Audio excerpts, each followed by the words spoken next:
Good evening, everyone. This is 413 Sports Talk, and I'm your host, Rahim Escalai. The gentleman I have the pleasure to be sitting with tonight is a man of many accomplishments, too many to list. He's the physics teacher at Oxford Comprehensive High School, as well as the school's head football coach. Ladies and gentlemen, Mr. Mark Soehren.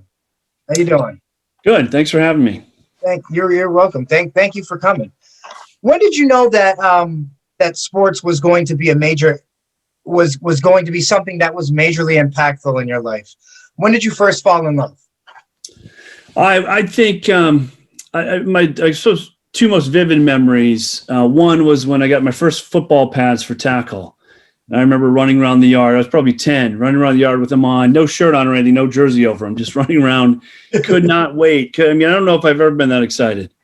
And then the other ones is playing at the YMCA and playing basketball and just absolutely just loving everything about it. And I think those are two earliest sort of really fell in love with that stuff. Right, most definitely. Um, at what point, whether when you were younger, in high school, college, at what point did you realize that, hey, yeah, I want to coach. I like this. This is my thing. You know, it's a funny story. So my parents were teachers, and my dad coached me all the way through up to eighth grade in basically everything. And I when I went to school, I didn't know what I wanted to be. I really didn't. There was only one thing I knew I didn't want to be, and that was a teacher. So my parents said, just take some education classes, and I said, no way, not doing it.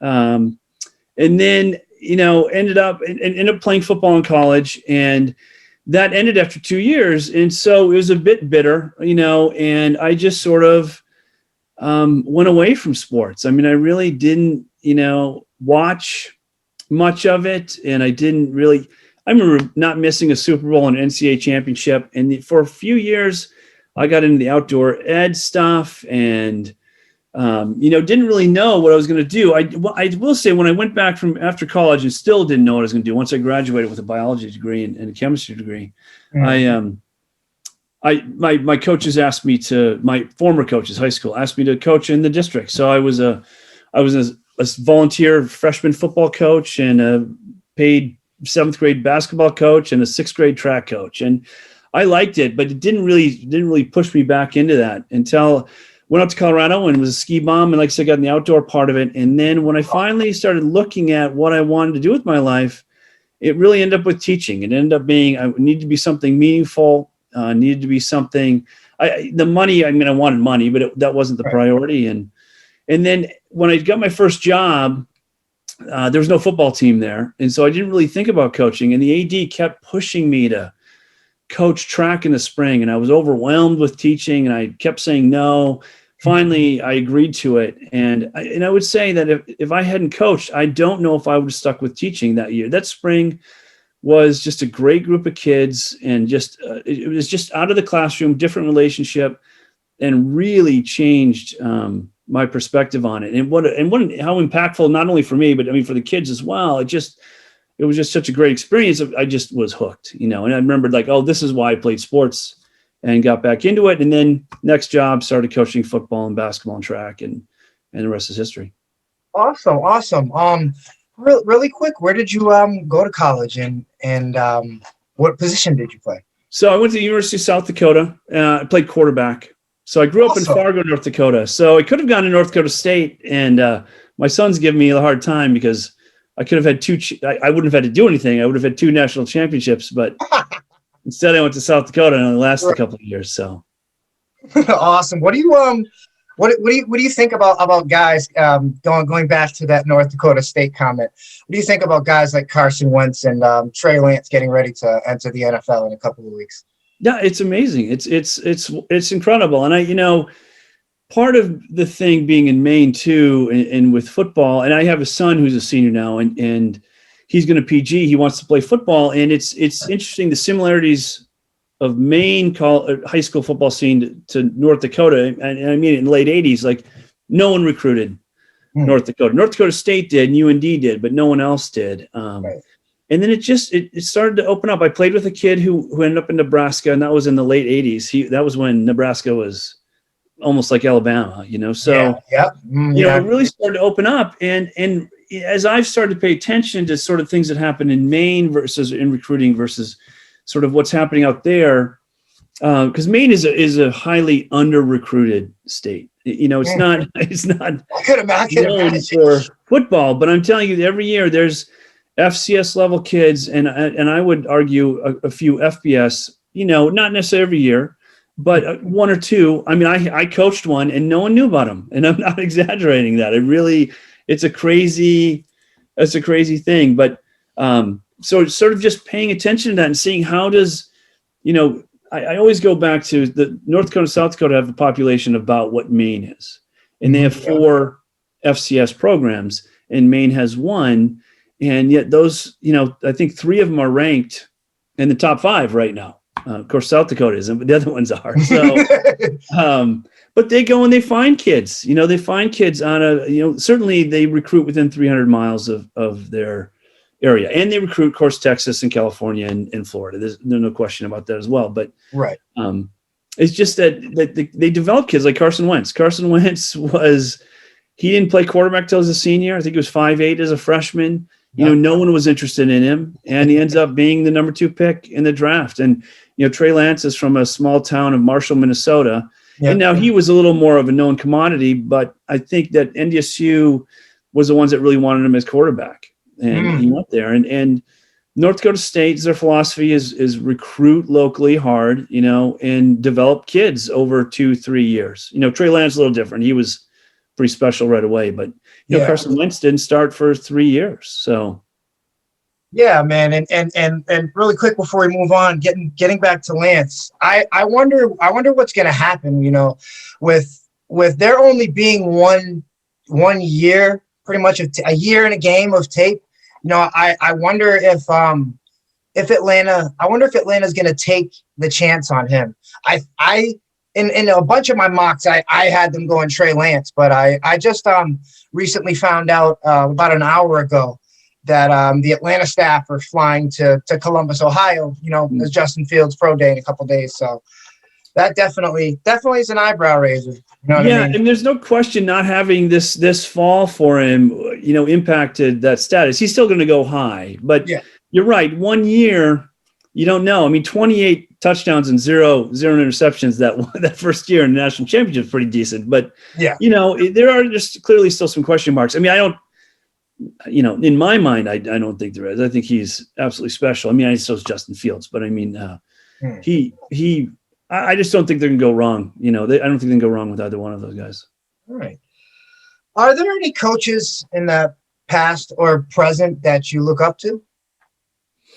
Yeah, well, I think my high school coach was a great influence on me. He was sort of a mild-mannered, detail-oriented guy.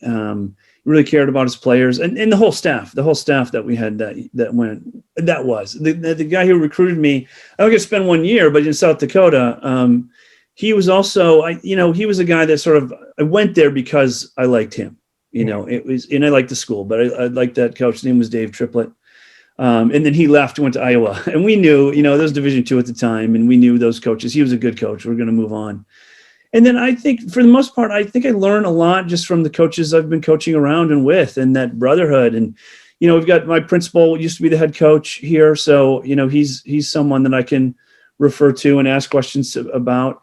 But I think there's a lot of coaches, even on my staff, honestly, that I sort of look up to and think like, I can take and learn something from all of them. All right, man. It's so funny because, with people like me in this field, you when you first ask that question, your assumption is here comes Vince Lombardi or here's Tom Landry or Hank Stram, I believe, Chiefs coach, or and that was really something for me to hear that from you, that they're just the normal guys, not the big names. No, I mean, those are fun. I mean, I think of Bill Belichick out here, of course, and he's just absolutely ridiculously amazing. But, I don't know him. Right. People had those impacts on my life directly. Exactly. What is the best piece of advice one of your coaches gave you during your playing days that really stuck with you? I don't know if I got some of that. I think I was a kid that was extrinsically motivated and needed that feedback and praise. I don't know if there was one thing. I do remember one of my coaches, because I was a triple option quarterback, saying go somewhere where you can, which is old school now, but you go, go somewhere you can throw, that sort of thing. And I don't think there was any one thing. I think probably the most impactful one that I've probably read, as far as me personally, or not read, but listened to personally, Jack Cosgrove, who was the coach at Maine for a long time, was coaching at a clinic and had said to all of us, that college football doesn't run, or coaches don't run kids out of college football. College football does. And when I look back on why I only made it for 2 years, I mean, that's 100% correct. It wasn't any coach's fault, even though, when the coach left and the staff got fired after that, it wasn't their fault. It was mine. It was my perspective and how I looked at it. And now when I talk to kids about college football and about playing, it's about, playing for your teammates and being competitive and playing for yourself, and loving the game. I think I like the feedback and need the feedback more than I did the game. And that I think would have changed a lot about how I would have played and approached the game. All right, man. And that's something, unfortunately, that a lot of the younger players, from bigger schools don't really have that virtue. And it's good that there are guys, we need guys like you to bestow that knowledge upon them. But oh God, it just seems like it's everything's, it's kind of like microwave. They just want to, they want everything to be done really quickly. It's about the ending and not the journey. Yeah, and then you're right. I think it's a great way to put it. It's that you've got to love the process. If you want to play college football, you have to love the process. And though I like the weight room, I don't know if maybe I love the weight room, but getting up at 5:30 in the morning, in South Dakota when it's 20 below, going to the dome, to do winter conditioning, you're not going to love that necessarily, but you're going to love that whole process and be a part of it. And I think that was something that I just sort of resisted a little bit, mentally, like, oh, I don't want to do this. And so that's that lesson, like I said, love the process and the journey, and things will work out. Right. Our sport is starting to become like more of a passing game, as you know, in the upper levels, college, and professional. Has this realization affected the way that you coach your quarterbacks and wide receivers, or have you been straight Mark Soehren, the same approach? No, I've changed. When I got out, it's funny being in the Northeast. I've coached in New York State, and in Maine, and no one runs triple option. I don't know, maybe they mass, but no one that I've seen in New York State, or hardly any. And I know Springfield does, and it's great. And program does, and it was fun. And so a coach that I was under here in Poland, Maine, when I was there, he ran triple, and it was great. I'm like, all right, we're going to run triple. Right. And I did. And I stuck with that a little bit. When I got my job at Oxford Hills, I stuck with triple, and there's a lot of great reasons for it. One, no one does it. So it's hard to defend, and personnel, you can have personnel that fits a little bit better. But, one, the community didn't want to do it. They didn't understand it. Mm-hmm. And that's the driving force. But part of it is, and I think this is one of the reasons that North Dakota State is so successful. And Craig Bohl was there, who's now at Wyoming. He said, listen, we're a conservative, tough running offense, even though they throw. But he goes, I can recruit a kid that bull rides out in the Western North Dakota and putting in block a linebacker. I can find those kids in the state. And it made me think about Maine is sort of, similar that way. We get a bunch of loggers and, kids that drive their diesel trucks and I can take those kids and we can be a little more of a power run game. At the same time, I had the kid I mentioned that I'm convinced an FBS level kid. He was coming up, and I knew who he was. He's middle school. He's going to be tall. His dad's 6'5". He ended up being 6'6", and he's a Division I pitcher. So Awesome. I was like, I'm gonna put an offense where we can a little more open. So we went to the spread. I wasn't throwing as much. I did start with him, but really he was as good a runner as he was a thrower. And so that's where it opened up. And then now my son was a quarterback, and I've got another son coming up as a quarterback, and really started to think about, with all the people that are online now, you can really find a system that works. I didn't want to reinvent the wheel. So I looked up stuff and loved air raid, how simple it was. So I wouldn't call us an air raid team, but we're a spread team that runs air raid concepts with the strong run game. So I've changed quite a bit, and it also helps to recruit. I mean, when I took over this program, I was an assistant for 1 year. We had won one game. Before that, they had won maybe one in 3 or 4 years. So maybe 2 games in 4 or 5 years. Oh, so a bit Detroit Lions of them. That's right. I think I saw you're a Packers fan, or at least you had some in the background. a huge one. That's why I kind of got quiet. I get quiet when anyone mentions Tom Brady. I still believe it should have been a Rodgers Mahomes Super Bowl, and that's gonna be the feeling I carry with me until the first Thursday of the season. Right. Yeah, well, I grew up a Vikings fan, so the team we hated most was the Packers, of course. I like Fran Tarkenton. Obviously, I didn't get a chance to I grow up in that era and get a chance to witness him on TV. But I watched a lot of the highlights and the NFL film stuff, and he really was the scrambling quarterback. Like all these guys, and some even guys from my generation, when we have conversations, tend to say, oh, Michael Vick. Some might even be a little smarter and go back and say Randall Cunningham. But no, dude, it started with Fran. Fran, the man, was That's right. was the scrambler. He really was. Yeah. As a head coach, you must have strong relationships with the quarterback. How do you get students? I'm sorry for a little pause. How do you get the quarterback to translate what you and your coordinators and what the game plan is on the field? Well, I think when I got the kid that was a 6'6" kid, and before that when I first came, there was no quarterback, so we had to take a wide receiver and make him quarterback, and it worked out okay because we weren't a throwing team. Mm-hmm. But I can tell you, I used to think everyone wanted to be quarterback, but now almost no one wants to be a quarterback. A lot of people want to be receivers. Right.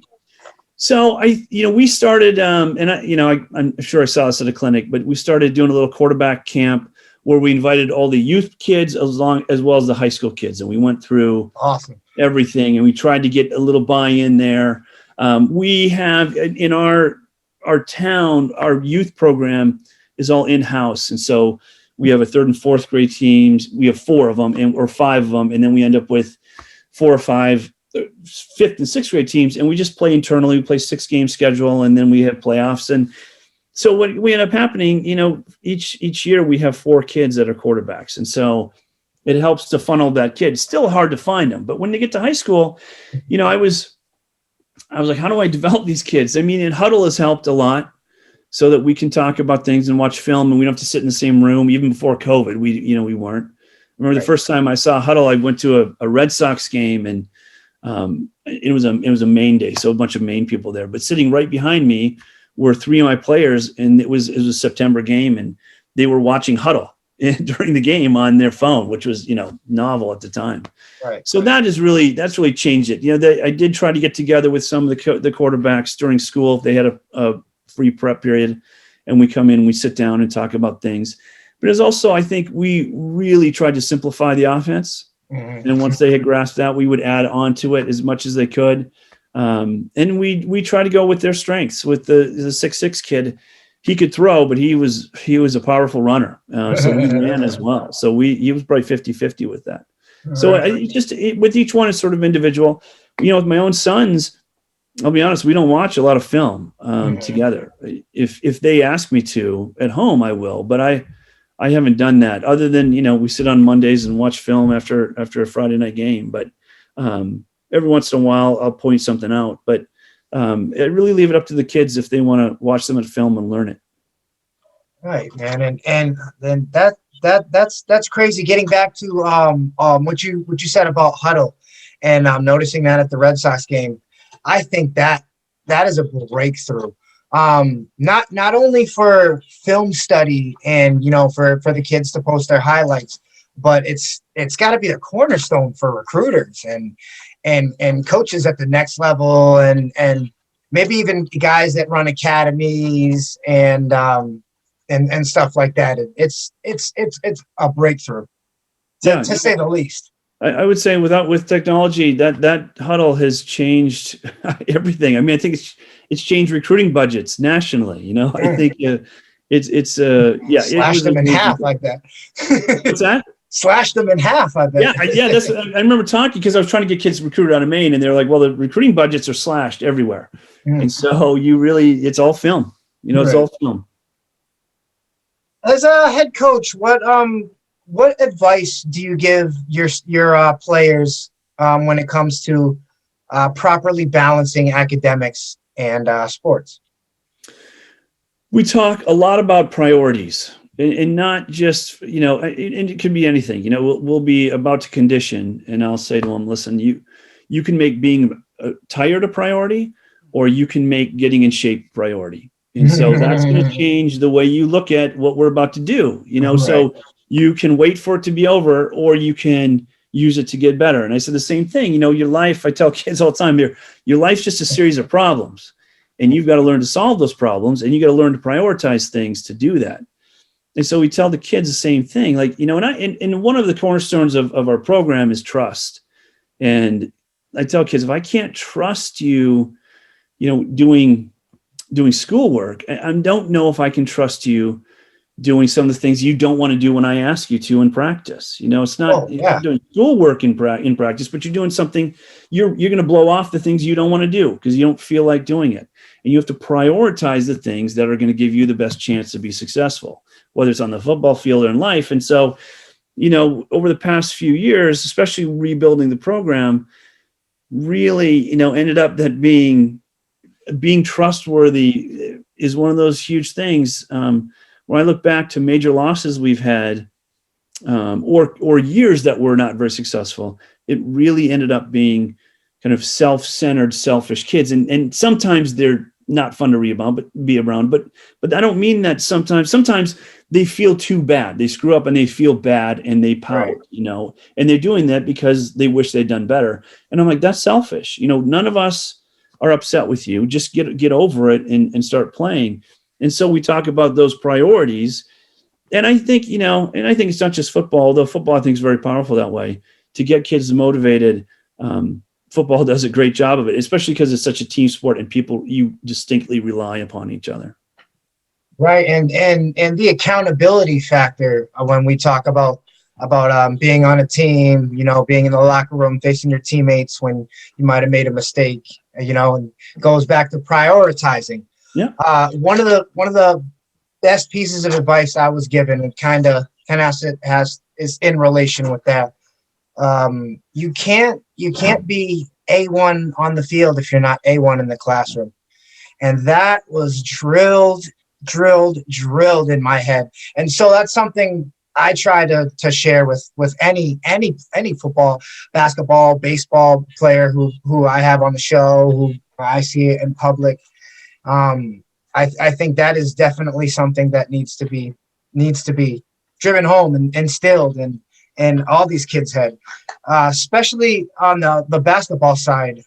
One thing that I can't figure out with the NCAA is these kids are doing 1 and 2 years and they're going into the NBA, and that's creating the culture of all the super teams. And I remember in that sport when guys used to do this alone, when Ewing was on the Knicks with nobody, before Jordan's before that Bulls team came to be, you know what I mean? Those guys had nobody, and those were guys that stayed in school their 4 years, got their degree, and then came to their profession. Yeah.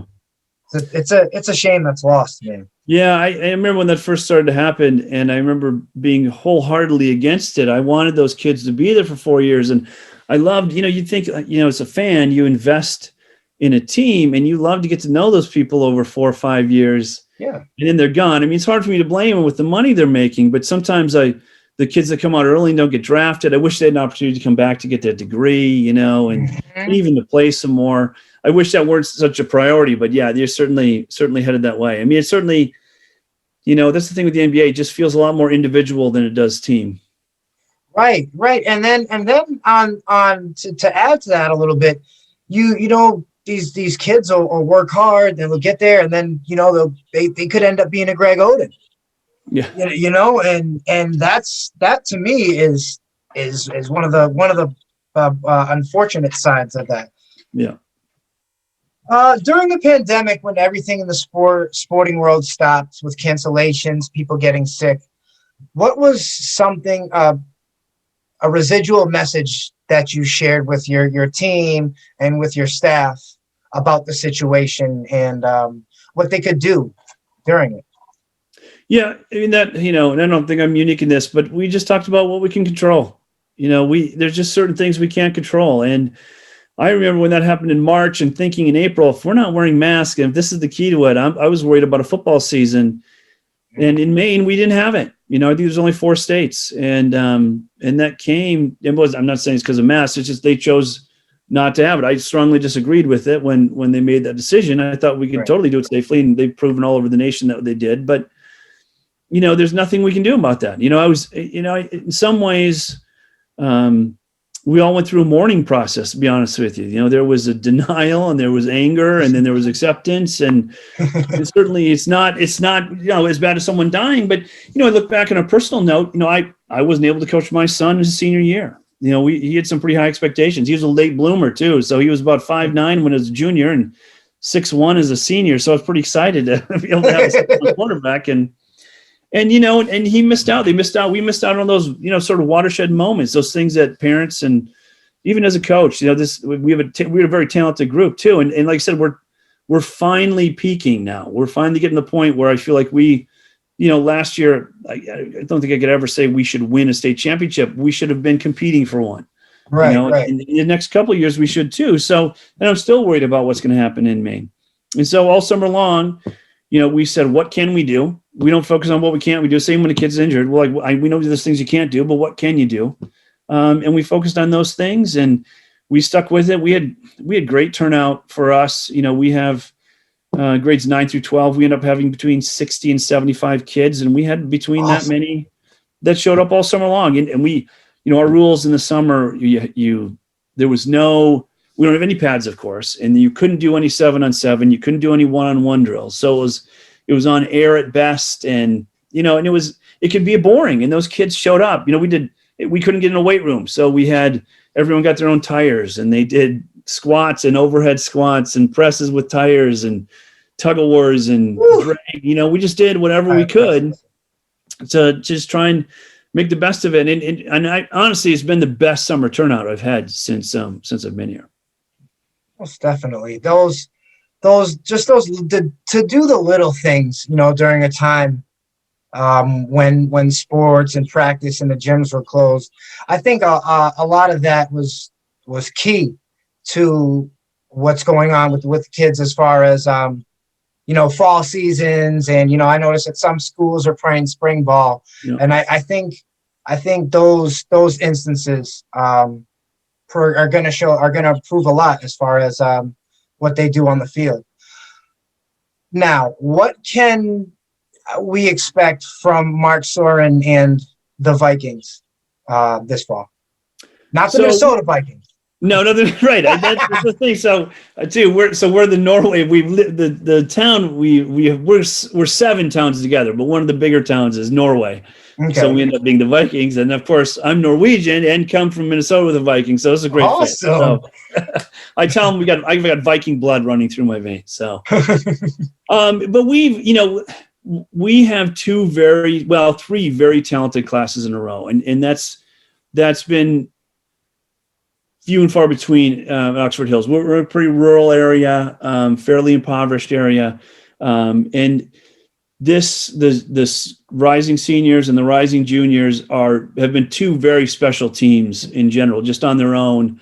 And there's a ton of depth and a ton of talent, and we've got speed and we've got size, and so we're pretty excited about it. And then the rising sophomores, they're not quite as deep, but they're talented kids, are really talented. They're not quite the size, but the skill players are there. And when you combine those three classes together, I really think we're going to have 2-3 of the best years we've ever had. So that's our expectation, and the kids, I think, feel the same way.